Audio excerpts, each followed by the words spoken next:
I'm going to touch on quite a few of the themes that Ellen just talked about there in her introduction. But I suppose in some ways, this session is quite a departure from the previous session because we're really going to be looking at consumers and people and humans and really thinking quite deeply about how people think and how people behave. And so this really is an opportunity for us to become perhaps slightly more consumer-centric or member-centric almost in the way that we're approaching the rest of the conference. So I hope it will be of some interest to you. And the way in which we're going to structure this sort of session is I'm going to start off by telling you a little bit about my role. I work as I've been a qualitative researcher, qualitative market researcher for the last 15 years. Partly in the UK and partly over here in Australia. And really part of my job is traveling around the country, talking to people about lots and lots of different things, loads of different subjects. So one day it might be shampoo, or one day it might be dog food, and the next day it's supermarkets or whatever. Super and financial services is also part of that job. But really we're trying to get deeper under the skin of what makes people tick. How we can then create strategies for companies based on quite deep insights. And by insights, I mean the things that we believe in, our needs, our wants and desires. And we go back to companies and we say, well, this is how we think you can grow. And in qualitative research over the years, we've used lots and lots of models of thinking to help us understand people and interpret what they tell us, because a lot of us is asking questions and observation through things like ethnography, to put those into a framework that makes sense. So we've used a lot of psychology, social anthropology, through the likes of Maslow and Dichter and Freud and Jung and sort of all these great thinkers, and we've adapted them for our own purposes. And behavioral economics is one of those systems of thought that we're now using a lot. So I'm going to talk to you a little bit about how I came into contact with it. I'm going to then move into some of the key principles and themes that I think are potentially really, really valuable for you to understand as super marketeers or even those who are just working within the super industry, that I think you'll be able to take away and use some of this stuff. Then I'm going to run into some of the research that Ellen mentioned beforehand. And that research has been commissioned by AIST. It's the first time we're going to deliver it today. And it was a reasonably complex but interesting study around engagement. And we did some quantitative research and some qualitative research. I'll run into what that is. But essentially, we were looking at this question here: what makes our members tick? Why are they engaged? Why aren't they engaged? And to come up with some strategies, perhaps using behavioral economics, to help us move forwards in this area. So, to start right at the beginning, I first came across behavioral economics, and you've probably heard about behavioral economics. Some of you probably know quite a bit about it too, but I came across it maybe 7 or 8 years ago, and I was actually doing a lot of work for the time for the UK government. And they're very sort of interested in how to change behavior, as you can imagine, same as the government over here, across lots of different elements of policy. But the particular project that they had us working on at that time was about tax. And as you can imagine, you get the brief in, it's about tax, you're going to have to talk to people about tax. And when you're talking to the ordinary man on the street, as the award winner said before, that's what we're really talking about today as well. They get quite defensive about tax and taxation, and they immediately think that you're there to sort of be aggressive with them or tell them that they're doing something wrong. But this particular piece of work was to try and understand how to get people to file their tax returns earlier in the year. So every year there's always a big logjam right at the end of the year, and really what they wanted to do was to smooth that out, to avoid all sorts of different issues.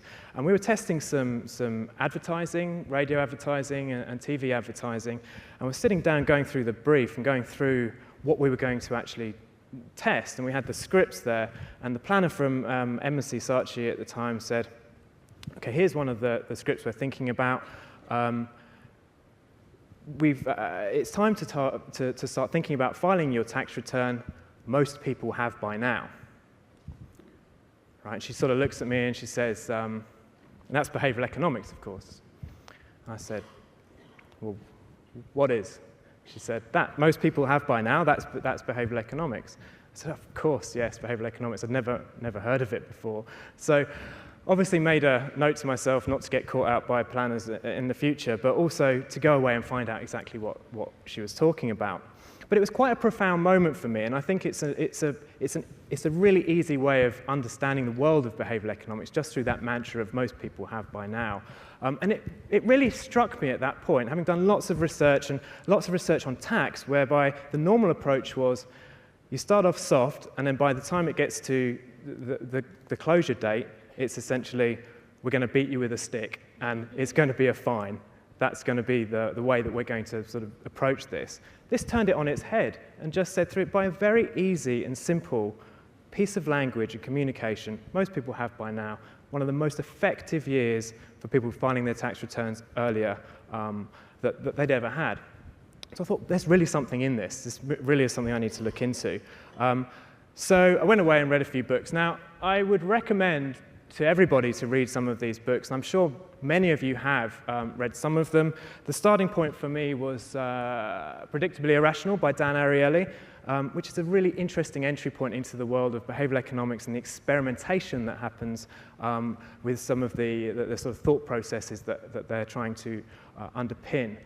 There's some other great books up there as well. Herd by Mark Earls, The Nudges of the World by the sort of Malcolm Gladwells and the Thaylors, Thinking Fast and Slow by Daniel Kahneman. All of these books are really worth reading because they get deep into some of those principles that we can use, actually, that don't cost much or don't cost anything, but have a dramatic effect on human behavior. So what is behavioral economics? Let me just at least draw a marker in the sand around what it stands for. Essentially, it's a model of thinking that acknowledges the inherent biases and distortions that characterize human judgment and decision-making. And as was mentioned before, this is quite a big change in terms of our thinking about the rational man. This is saying that we have inherent biases and distortions. And these are the things that really characterize how we make decisions. And in essence, what this means is that we all function generally pretty well all day long, making less than perfect decisions without all of the rational information, without even using it. And we're doing it all day, every day, from choosing what to have for breakfast, from which plate or which cup to buy, or all sorts of different decisions are made without having perfect information. We're not that good at being rational consumers. In fact, we're pretty terrible at it. And actually, as a qualitative researcher who then goes back to people and says, well, why do you think you did that? What was the reason behind making that decision? They'll say, well, that plate was a lot bigger and I could put a lot more on it and I was feeling healthy, so I had that sort of breakfast.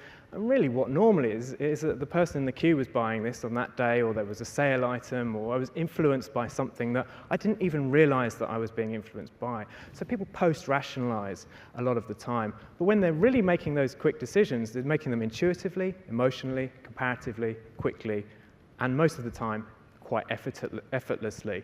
And that's because we've got two systems of thinking within our brains. And the majority of our thinking is done through System 1, and that's actually 90% of all of our thinking is done through System 1 thinking. And System 1 is a very primitive part of our brain that we can access top of mind. It's always there for us to make very quick decisions, and we make them intuitively, emotionally, and comparatively through System 1 thinking. System 2 thinking is much less accessible. It's very laborious for our brains to go into System 2 thinking. And we only really do it when there's something quite complex that we need to work out. Someone said, we are to thinking as cats are to swimming. We only do it if we have to. And it's true. And actually, I leave you to answer whether you think that super is in the System 1 or System 2, but for a lot of people, they find it a threat to their cognitive abilities. They have to actually access this new system of thinking that we're not really equipped to access. So overall, it's a brand, and behavioral finance is a sort of sister to behavioral economics. And overall, it's an organizing idea for a wide range of concepts. And it's huge. It's a huge area, and we're not going to get through all of it today. But it is about emotional decision-making and not rational decision-making. And within that, there's lots and lots of principles. Now, these principles are slightly difficult to navigate, to be honest. Some of the concepts are quite wordy, and they use different terminology, which is difficult to understand, like naive diversification or hyperbolic discounting. I think that's just to give it a sense of sort of up-weighted gravitas. But what it does show is that there's psychological and scientific rigor behind all of these concepts within behavioral economics. This is not just fluffy nonsense. This isn't just planners going, well, if we say most people have by now, it will make a difference. These things have been tested and experimented on time and time again to the point where they are now scientific psychological principles. So what we've done is tried to pick out a few that we believe will be of potential interest to you today, that may be able to help us understand our members better. So I'm going to spin through these and see what you think. One of the things, though, that is really, really important when you're thinking about behavioral economics and thinking about what makes people tick, is this idea about relativity. So, quick engagement session with the audience. Which orange circle is biggest? Show of hands for left-hand side. Okay, couple, not a lot of herding going on there. Right-hand side, orange circle is biggest. Who thinks they're probably the same? Okay, interesting. They are the same. Now, what happened in that experiment was a number of different things. Firstly, I said we're going to do some audience engagement. Everybody freaked out a little bit. Is it going to make us get up, do some stuff? We don't really want to get involved too much. Let's sit back. Second thing was you're looking at the circles and thinking, I've been through this before. I've seen these sort of things before. The first time I saw it, I was a bit confused. I probably, if push came to shove the first time, I might say, well, I don't know what's going on here, but the left-hand one might be a bit bigger than the right-hand one. But because I've seen these things before, what happens in your brain, in your cortex, is that a new rule gets written. The next time you see it, you say, I'm not going to be tricked by that again. You've written what's called a heuristic in your head, which helps you overcome these types of tricks, essentially. But going back to the previous slide, if you start thinking about super as an orange dot and thinking about your consumers trying to make choices and decisions, they can be very, very persuaded and influenced by all of the other things that are going on around it. They don't see it as being a simple choice between one thing or another. Should I engage? Should I not engage? Is it this fund or this fund? There's many, many other things that are disturbing the relativities. It's meaning that they're going to have to get into system 2 thinking and really give this some serious thought. And essentially, some of them are thinking, I'm being tricked here. I'm being tricked by all of the other things that are going on around me because I'm creating these sort of mental shortcuts in my mind that tell me that that's what's happening. So creating the relativities between one choice and another is absolutely critical when it comes to helping people, as Ellen said before, make what we believe is the right choice and better choices for them. So that's a really critical underpinning part of behavioral economics. There's 5 other areas that I think are really important too. Herding and social norms, heuristics, biases, framing, and hot and cold zones. So we'll have a look at each of these in succession. It was touched on earlier, actually, but this idea of herding, we are essentially social creatures. We are animals that like to do what other people are doing. And we just want to do something more if we know that everybody else is doing it. We just have this sense of not really wanting to be left out and being part of something bigger. And Obama really tapped into this in 2008 with his campaign. And he's got a team of behavioral economists working with him, quite a big team. I think it's about 80. And he went to them with the question, how are we going to win this election? And they sat down, had to think about it, and the answer was not about trying to persuade people that he will be a better president, or indeed that the party is a better choice, but it's simply about getting people to vote. So the more people that voted during this election, the more likely it was that Obama was to win. And they said, well, that's really about herding. That's about creating this sense of a social situation. And so the message that they went out with, very much like most people have by now, was we're expecting a record turnout. And that tapped into a sort of a cultural zeitgeist at the time, and people didn't want to be left out of breaking a record, being part of something bigger. In Buenos Aires now you have to opt into salt. This salt is now not available on restaurant tables. And that creates a situation or a sense that if I'm opting into this, why isn't everybody else? You know, it must be something wrong with it. So from a health perspective, they're using that from a behavior change point of view.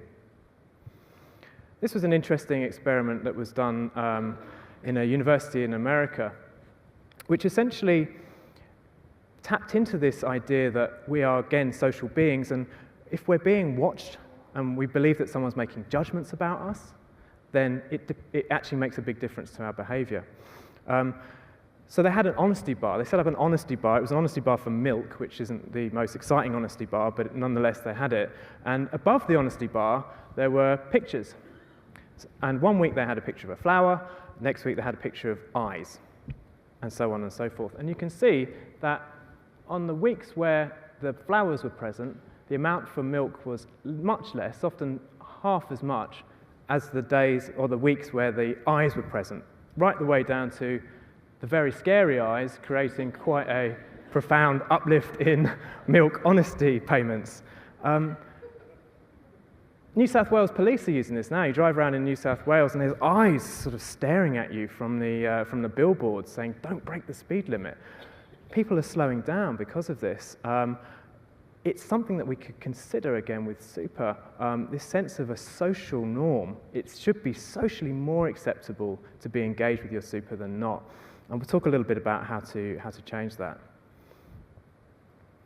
Heuristics we've touched on, and that was that mental shortcut that you had created in your mind so you were not tricked by that thing earlier. But what these are mental shortcuts. We call them rules of thumb. And we have them in that system one thinking that we can easily access to as sort of strategy solving for problem solving. And brands actually are good examples of heuristics. If you go and buy Coca-Cola, you don't have to rationally think about, well, what am I going to get out of this? You think it's a brown sticky liquid, it's full of sugar, it's a pick-me-up, it's for my family. You have all of these different things that are built within the idea of just one brand. But different heuristics play more or less in different categories. We do a lot of work with shoppers, and you can see that as people are moving around supermarkets, the heuristics that kick in are different. The mental shortcuts that they use to make decisions from one thing to the next differ. But one of the heuristics which is really interesting for us to consider and obviously makes a difference is anchoring heuristic. And an anchor is what we call the fulcrum on which a decision is actually made. Now that anchor, or that fulcrum, may or may not be a correct piece of information, but nonetheless, I anchor to it and I make a decision. And like this says at the bottom there, we actually anchor on things that are potentially bad for us making decisions because they're not helpful. Apple, I think, when they launched the iPad, created an anchor around $1,000. They made an expectation that it was going to be $1,000. Then when the iPad came out, it was sort of half that, and everyone thought, oh, well, that's good value, because the gap was so far between. So we ran our own experiment. We put this to our online panel. We had 1,500 Australians, nationally representative, taking part in this survey. And we asked a subset of them, a robust subset of them, how much do they think that they will need for their own retirement? The average amount was $602,000. We then asked another subset of people, how much do you think you'll need for your retirement? Bearing in mind that the average Australian needs $1 million to comfortably retire. The number leaps up to 959,000. Ask the same question again with the anchor being 350,000, that number falls right down to 510, lower than just the average. What people did in that survey, particularly at the 350 level, was they basically said, I've got no idea how much I really need. But 350, I've got other anchors that I can use. It probably feels a little bit low. I'm not the average Australian, most people will say. I'll probably go into the bracket above that. Million sounds like quite a bit, but that's the average. That's what I'm going to put down. So anchors can be actually quite powerful in creating at least a sense of a goal, a sense of something I need to drive towards. Loss aversion you may well have heard of, and it's getting a lot of traction, particularly when we're thinking about super, because a lot of this is the idea that the fear of a loss is twice as motivating than the motivation of the same gain. So my fear of losing $50 is twice as powerful as my idea of gaining the same $50. Now again, when we're thinking about super, you can see that, and when we've talked to Australians about their super, they're more worried about losing what they have than they are about maximizing what they've got. So some sort of reframing of that in the future will probably help them to actually engage more, and in a more constructive kind of way. Framing I just want to touch on as well, which we use a lot in market research. The way you ask a question to someone, obviously within a survey or within in a depth interview, makes a big difference. That is framing. So it alters the way that you frame exactly the same thing, makes a big difference to those behaviours. And again, this is what the UK government's playing a lot with at the moment. And in Holland, I think they're using quite a lot of interesting devices to think about framing in new ways. And this is more to do with sort of road safety. But I think this one particularly is quite interesting, the speed camera lottery. So they've reframed what it means to have a speed camera in front of you. Essentially, before you think, oh, I better slow down, otherwise I'm going to get punished. Now it's, if I go the speed limit, I'll be entered into a lottery and I might get a prize. Reframing roadworks, right? Instead of it being a boring, laborious, oh, I have to slow down, they've gamified it. They've actually made it fun. They've made it interesting to take part in a roadwork kind of experience. Same with the roads. If you go the right speed over these roads, they have grooves indented into the road itself, which will play a tune inside your car as you're driving. But I think the point about these is these can be easily lifted and migrated into the consumer world as well, and in particular into super. And I'll talk a little bit about the reframing as we move on to the next part of this. Hot and cold zones, I'll just touch on very quickly as well. This is just simply the fact that in certain situations, you're more likely to do one thing than another. And in a hot state, when you're actually excited about something and your primitive brain has overtaken you, as we all know, you're probably more likely to act very differently than in a focus group room, which I have to put up with quite a bit, where people are sitting and being quite functional and rational and thinking about, well, what's the rational reason for the decision that I've made. Westpac used this quite recently. They developed the Westpac Saver app, which is essentially just a big red button on your phone that you can access at any time you feel like saving. And it's a small amount nominated by yourself, can be $5 or $10, but if you're in the hot state, all of a sudden you feel like, I need to, I should be saving for my children's retirement or whatever, or the money's there, they just have to press the button. I think that type of thinking within super could really help progress people along and take small steps towards greater degrees of engagement. So let's talk a little bit about our research that we conducted for this particular conference. I'll start off with the quantitative research. As you saw before, we spoke to 1,500 Australians, nationally representative, and the first question that we wanted to find out was, who's engaged and who's not engaged? What are the percentages here? And it came back, and just to be clear as well, like I said before, how you frame the question is also very important. So what does it mean to be engaged and what does it mean to be sort of unengaged? Because we're talking about behavior here, a lot of our research now asks people about their behaviors, not their attitudes.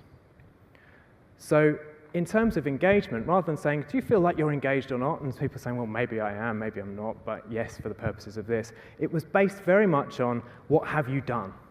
What have you actually done in terms of your super over the last year? And if you've done anything at all, then you go into the engaged group. That's a pretty wide spectrum, and yet really only 37%, about just over a third, had some sort of interaction over the last year, which left a pretty big swathe of those who were unengaged, nearly 2/3.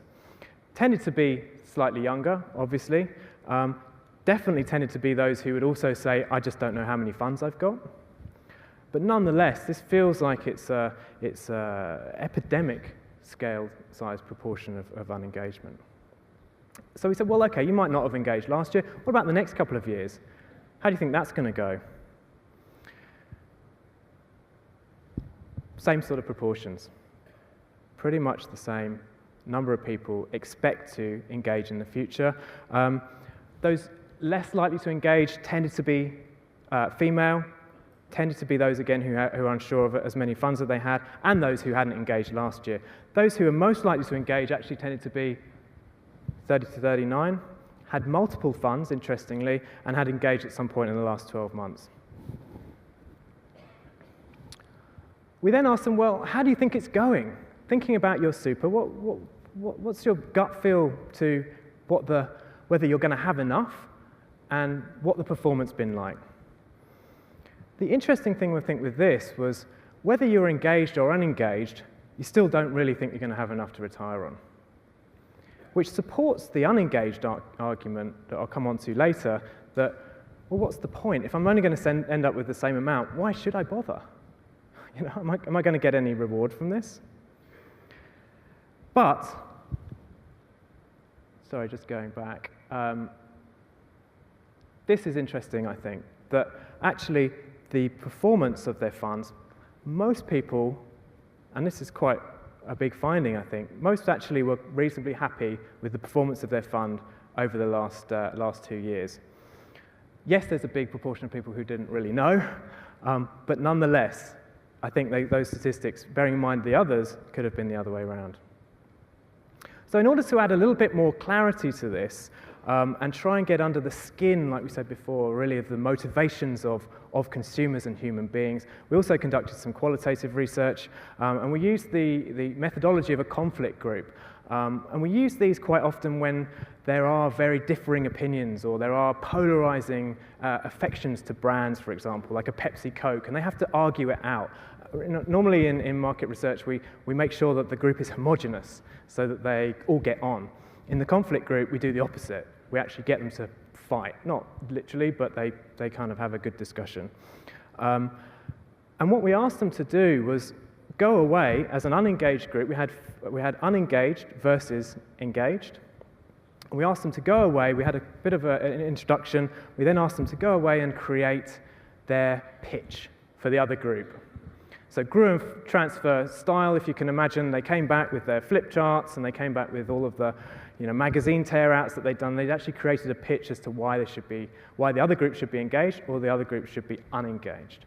So very, very interesting, and I'll talk to you a little bit about some of those findings. But as part of that, we did what we call some psycho drawings. So we asked people to think about super on this occasion, and say, think very carefully about you and your super fund, how you relate to it, what it means to you. And then I want you to draw a picture of that feeling. It's normally quite difficult for people, but actually with this subject matter, they did a really good job. And this is the engaged group, the psycho drawings from the engaged group here. What they really said to us was that I have a vision and I have a plan. And that was the biggest step that I could have made from being unengaged to becoming engaged. It's not a hugely ambitious plan, but it's a plan nonetheless. It has goals and milestones along the way. It's not a graph that goes up like that. It is a slow and steady towards a final outcome. And I know what that figure is, and I know what it looks like, and I've got a really good sense that I'm going to get there. And because of that, they've taken ownership. They said, I really believe that I own my super fund. I'm focused. This sense of journey came through quite a bit as well, that I don't have to be racing towards the end. Now I know that I'm in a partnership with a super fund that is going to get me there towards the end. I know that I'm in control. And really this is a great picture. Because once I feel all of those things, I feel like I'm in a castle. I feel protected. I feel safe and secure. And they said that's such a relief from how I was feeling before. So what they're then saying to us is, look, or back to the unengaged group, super needs to become part of your current finances. For me, it really is. I check it relatively often. I'm in the hot state. I'm in the Westpac saver type mode all of the time. I understand that it's mine and that I've worked hard for it. I have clear ownership over it. And because of all of those things, I actually now feel I quite enjoy it. I enjoy thinking about it, whereas before I really didn't find it rewarding. And this is something called the effect heuristic. They've written a mental shortcode in their brains that says, when I think about super, I don't feel fearful. I actually feel safe and secure and interested and engaged. One of the big reasons for that is that I've understood that it's actually real money. They said that was the epiphany moment for me. I understood that it was spendable cash. The scarcity heuristic is something that I think is more scarce is more valuable. And actually, this money is scarce. And so therefore, it becomes more valuable. And what's happened is they've now got commitment bias. And there's lots of websites and diets and all sorts of things that are playing with this idea of commitment bias now. But essentially, as soon as you commit to something in any way, shape, or form, you are literally more likely to do it. And they say, I've committed to my super, and I've committed to taking it seriously and getting to a goal at the end. Can anyone see the difference between the pictures? This is the unengaged group and their psycho drawings, and very, very different sentiment coming through from them. Particularly up in the left-hand corner there, this sense of, it's just too late. This was someone in their early 30s. I feel like I'm standing still and everybody else is ahead of me and they're running. But, you know, I'm sure it'll be all right. They're not overly concerned. But there is this sense that I've been left behind and it will be too late for me to get involved in this now. There's a sense of embarrassment. You know, the picture on the right-hand side is all about confusion. To the point where if you look at the picture with they're sort of cowering under, they describe this as I'm cowering underneath the table, and there's this big black cloud over the top of me, and I know it's there, but I just can't think about it. It's too big, it's too complicated, it's too complex. It changes all the time. What's the point? There's fees, there's lots of numbers, it ends up with me worrying even more. Why would I get into that? Life's hard enough. And then at the bottom left, there's this sense that there is money there, but it goes into this big black box, and then something random happens, and then at the end of the years, you either get something or you don't. I'm either going to be happy or I'm going to be sad. It's far too random. So I'll just leave it going on. The loss aversion kicks in, and we'll just leave it to sort of stagnate, I suppose. So their pitch back to the engaged group was saying, why are you bothering thinking about this? You are literally wasting your time. It's all taken care of for us already. The government's pretty much likely to make better decisions than I can. At least they're doing something, and it's sort of going into a pot than me doing nothing.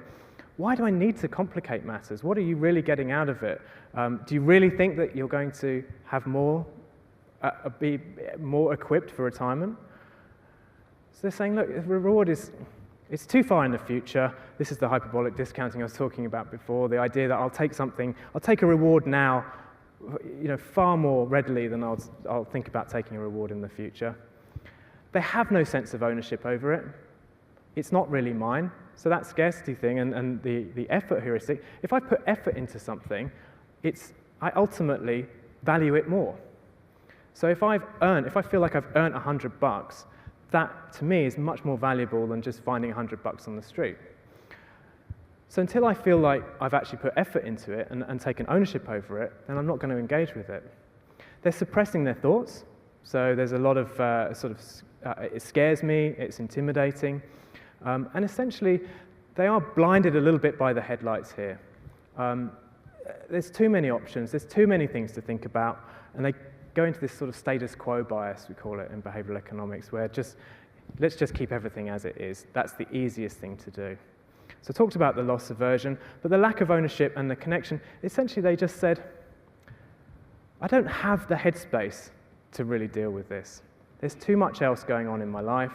I only have a certain amount of mental energy to invest in literally anything else.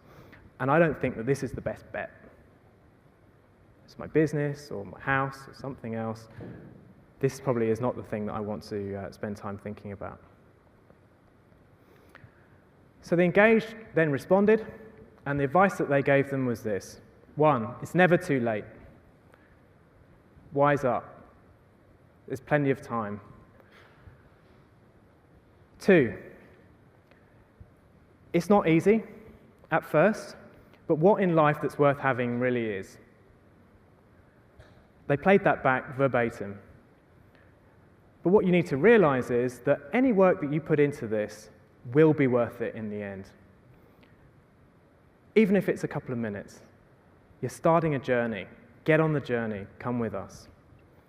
Understand that it's real money. This isn't just something that may or may not be there. It's absolutely yours. You've worked hard for it. Don't be embarrassed. There's lots of people in the same boat. We need to find ways of helping our members not feel embarrassed about making small choices, making the next step, and making those small steps initially. So where can we go with this? Well, really, it's echoing some of the things that came out from some of the sessions we've already seen today, but helping our members take those baby steps is really important. They were saying things like, we need to see the balance, we need to have exposure to how much is at least there, we need to talk about moving towards a goal, we need to talk about where I'm going to take these small steps to. We need to demystify it. It feels like it's so complicated at the moment. It does need to be simplified in a consumer-centric type way. No jargon will really help, and that's just a rule that comes out with all of these sorts of things, but other categories feel like they're making headway in the no jargon space through comparison websites and credit card statements that show you very simply what you've been doing, give you the tools, they equip you to make better decisions. They don't believe that that's happening as much with super. And like I said before, we need to be clear with them that it is real money. Money that they've worked hard to earn. The scarcity heuristic needs to kick in. And just to sort of wrap up, the UK government department that we talked about before, the Nudge Department, have a list of rules that they always adhere to. And these are some of them.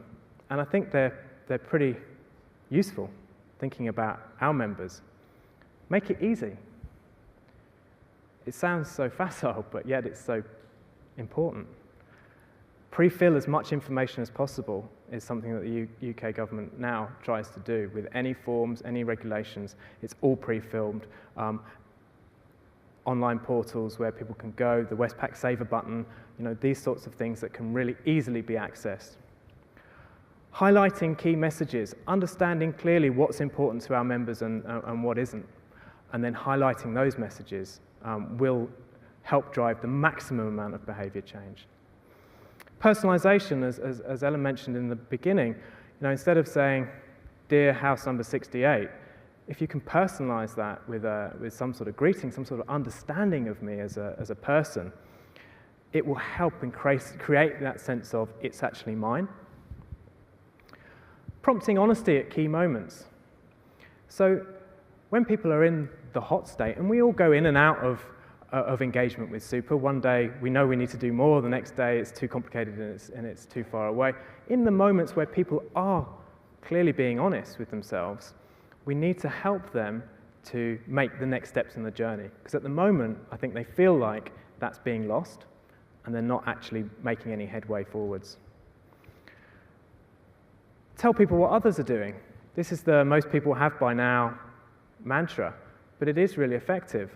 And even just looking at the conflict group, where the engaged group were talking about their own personal journeys and how they had made the step forwards to becoming more engaged with super. You can feel that talking about case studies with people like me, and that people like me in my area have this amount, people like me who are of my same age group or my demographic are working towards these types of strategies. You know, this combined with personalization really helps to drive engagement and different behavior. And then the final thing that they talk about is, well, when you've got the behavior change that you need, don't let people slip back. Reward that behavior. Behavior has to be rewarded, otherwise people slip back into previous mental codes.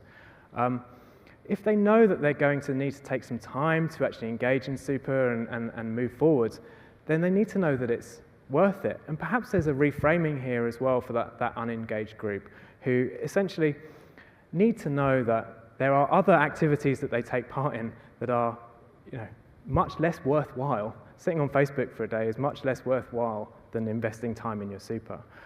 So reframing the complexity of it into just spend a little bit of time, just spend a minute a day. This is Facebook time that you could easily spend engaging with your super. Some way of helping them understand that it's not as complex and it's not as much of a frightening kind of journey that, that they currently think it is. So, in conclusion, I think there's a lot to learn from behavioral economics. This really just skims the surface of some of those issues. Think about context, think about relativities, think about herding, think about anchoring, and essentially help people make those small steps towards engagement through those nudges that we talked about. And we might be looking at a more profound change in the way that people relate to their super. Thank you.